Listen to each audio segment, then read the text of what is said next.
yung conditioner. So, same yan sila. Yung shampoo is 399 pesos. I think mas mura yan dito kaysa sa Watsons. Mabibili nyo rin yan sa Watsons. Tapos, yung conditioner ko is 499 pesos.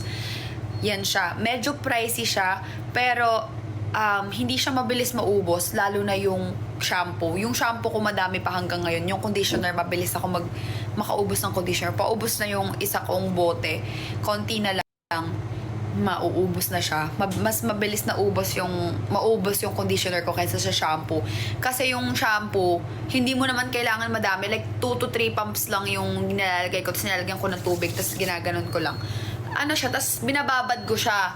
And kapag like for example, ngayong kahapon hindi ako naligo, tapos maliligo ako ngayong araw, nagdo-double shampoo ako para talagang matanggal yung mga oil and yung dumi sa hair ko. So yan yung ginagamit ko talagang shampoo. Pero ngayon kasi wala ako sa bahay, so hindi ko siya nadala. Pero pag magta-travel kami, and next time, bibili din ako ng dito pala, ng shampoo para if ever yun yung gagamitin ko. So ayun, yan yung ginagamit kong shampoo and conditioner, andyan. 399 ilang ml na ba yun? Sulit siya, actually. 300 ml sila parehas. Yan. 399 yung shampoo and 499 yung conditioner. Sobrang sulit siya, masasabi ko, kasi sobrang nabuhay yung buhok ko.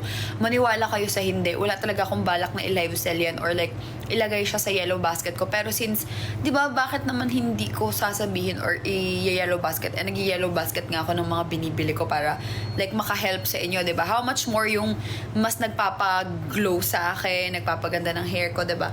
Or like ng skin ko.